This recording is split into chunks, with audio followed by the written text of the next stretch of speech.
The Illinois Institute of Technology has a new president starting in August. The research university has selected Raj Echambadi to lead the Bronzeville-based institution. The move comes as Chicago strives to bolster its local tech industry as the city emerges from the pandemic while grappling with ongoing questions of equity and community engagement. And Raj Echambadi joins us now. Welcome to Chicago Tonight and congratulations on the new position.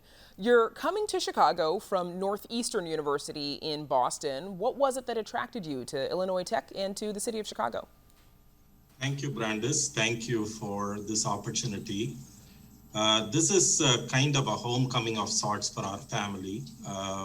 I used to be at the University of Illinois at Urbana-Champaign for a decade, and then I moved to Northeastern, so it's coming back home, if you will. But when I looked at this job opportunity, I went back to the founding mission that was set in 1890 by Reverend Gonzalez, who talked about educating students of all backgrounds in order to make them impactful leaders for the industrial era.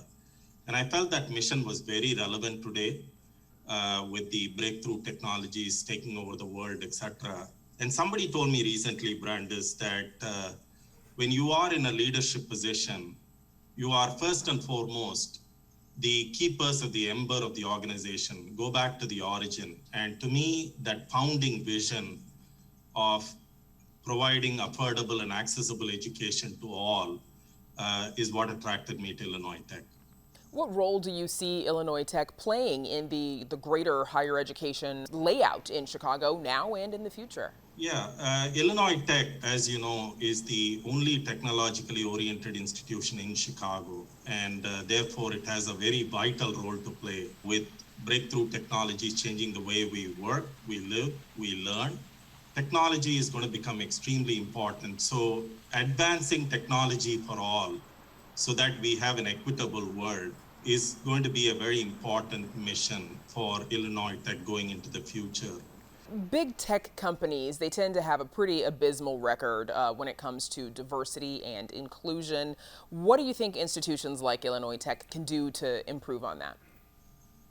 This is a great question, Brandis. In fact, if you were to catch me in an elevator and ask me what should Illinois Tech be for the next century, I would say it is fundamentally about technology and equity. Last year with COVID, we have seen tremendous issues come to the front. You know, we have had, in terms of entrepreneurship, 40% of Black-owned businesses or 32% of Latinx-owned businesses, 25% of women-owned businesses go out of business last year, 26% of Asian-owned businesses, and so on. Close to 2 million women have actually slowed down or gotten out of the workforce. These are serious issues for us in the long run in terms of an equitable society.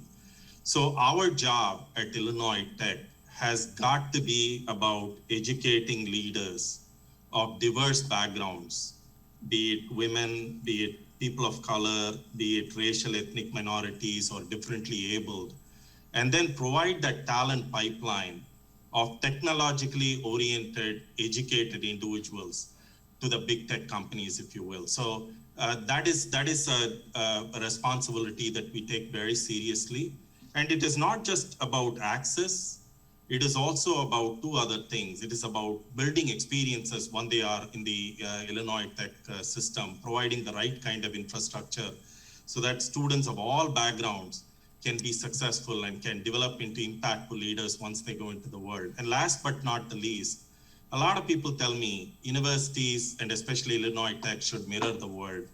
I personally think, yes, we should mirror the world, but we should also exemplify what a just and equitable world will look like for these students. So these are three major roles I think we should play at Illinois Tech in order to provide the talent required for the tech companies so that in the long run, we have a just and equitable world. And we're almost out of time, but before I let you go, Illinois Tech is, of course, located in the Bronzeville neighborhood on the south side. Has the university done enough to engage with community stakeholders and residents, or what more do you think could be done? In a few seconds. You know, I always believe that there are still miles to go before we sleep, right? So to me, while there have been interesting collaborative opportunities with Bronzeville. We need to do more. And this is about engaging with the Bronzeville community and listening to their needs and offering what Illinois Tech can do. And it has got to be a win-win situation for both parties, if you will.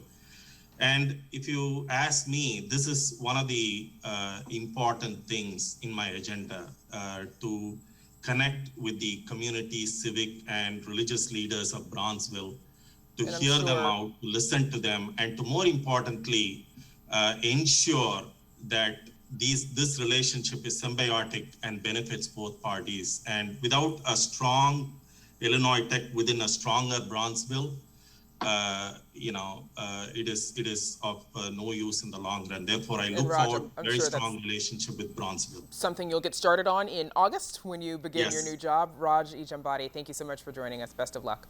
Thank you. Appreciate it, Brandis.